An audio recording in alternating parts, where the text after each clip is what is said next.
Putain, qu'est-ce qu'on va faire? On est dans une boucle là ou quoi? C'est quoi ce bordel? On arrête pas de crever à chaque fois. Je sais pas, c'est la 6ème fois. Je crois que c'est lié à notre critique. Putain, tu penses que si on finit la critique, ça fermera la boucle?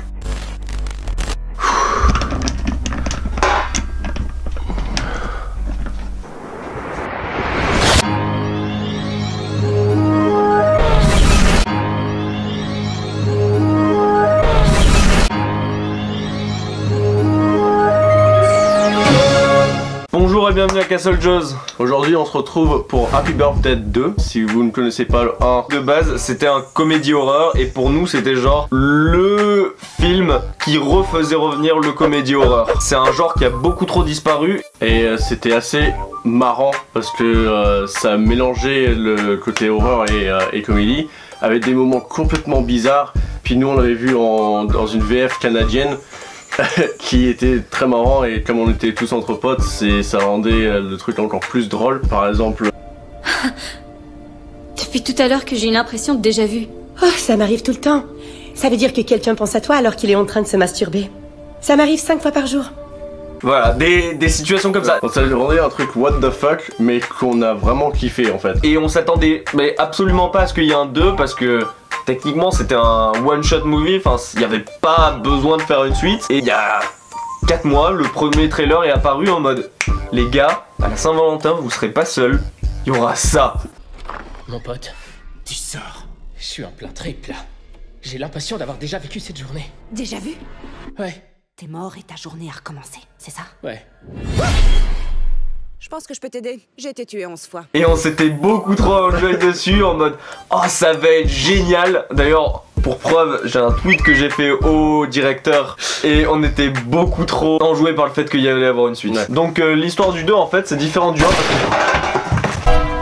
que... Putain merde! C'est quoi ce bordel quoi?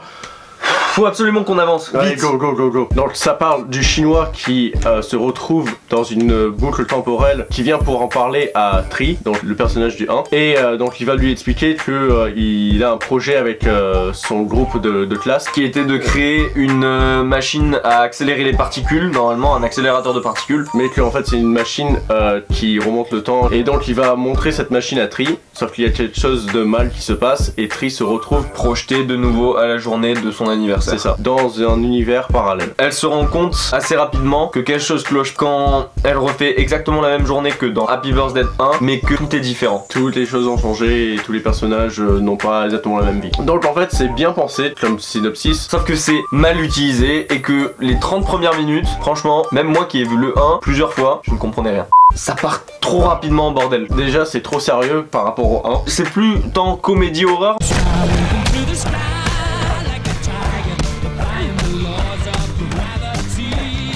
Mais on dirait qu'ils ont voulu un film ultra sérieux sur les retours dans le temps.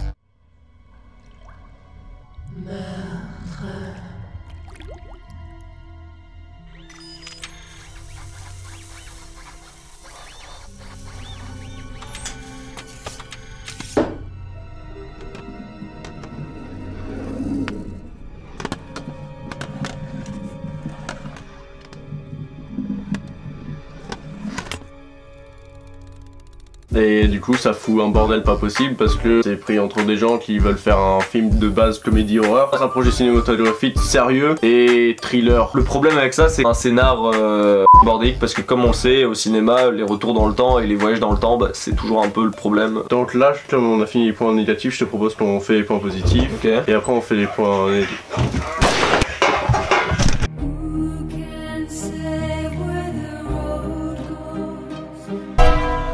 Ok c'est pas grave mais t'inquiète, on y est bientôt, il ne reste plus qu'à leur dire ce qu'on a aimé. Ouais ok. Donc même s'il y a eu des moments gênants en fait dans le film, ça reste quand même assez marrant. Ça garde un petit peu le côté horreur. Il y a quand même des moments où on s'est bien marré. Il y a aussi la séquence où elle doit mourir plein de fois, qui est vachement bien amenée, et les scènes sont vraiment bien faites niveau montage. Certaines scènes qui sont épiques, genre les ralentis qui sont super beaux. Le fait qu'il y a plein de personnages, dans le premier on s'en foutait totalement et là on explore un petit peu plus les personnages. Voilà. Vu qu'on suit Tri dans un autre univers parallèle, on se retrouve avec un univers dans lequel sa mère n'est pas morte, donc ça permet de voir un peu plus la relation qu'elle aurait eue avec sa mère et ça explore d'autres idées. Par exemple, un truc que j'avais pas trop kiffé, c'était les musiques sont très cool. Les musiques sont juste géniales, mais c'est pas pour autant qu'il faut mettre des musiques épiques à chaque moment qu'un personnage tourne le dos.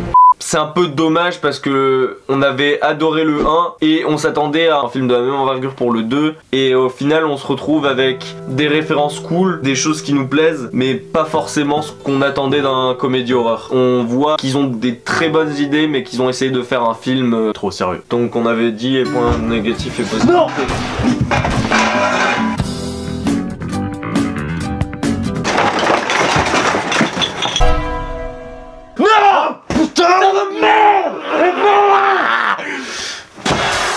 On y est presque, c'est pas grave, il nous reste plus que notre note. Moi j'ai bien aimé le film, mais il y a des moments trop sérieux, il y a des musiques qui n'ont rien à foutre là, à des moments c'est trop un bordel, ça m'a brain à des moments, je comprenais plus rien. Il y a des moments marrants, des moments où c'est un peu suspense et que c'est bien amené, mais c'est pas assez pour moi. Donc pour moi ça va être un 5, mais c'est un 5 positif, c'est un 5 d'encouragement. Un 3 je serai pour et j'irai le voir avec plaisir. Je suis totalement d'accord avec ce que dit Jordan sur ce principe.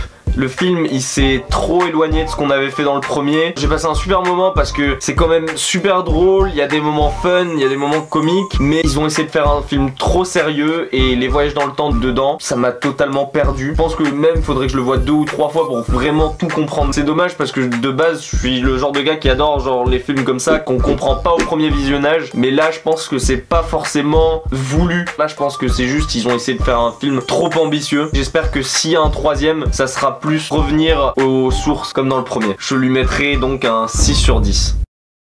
Ouais. Yes. On est en vie. Ça a fermé la boucle. On va rentrer chez nous. Enfin. Allez, on va vous dire enfin au revoir. Et on a réussi, on va rentrer chez nous. Non.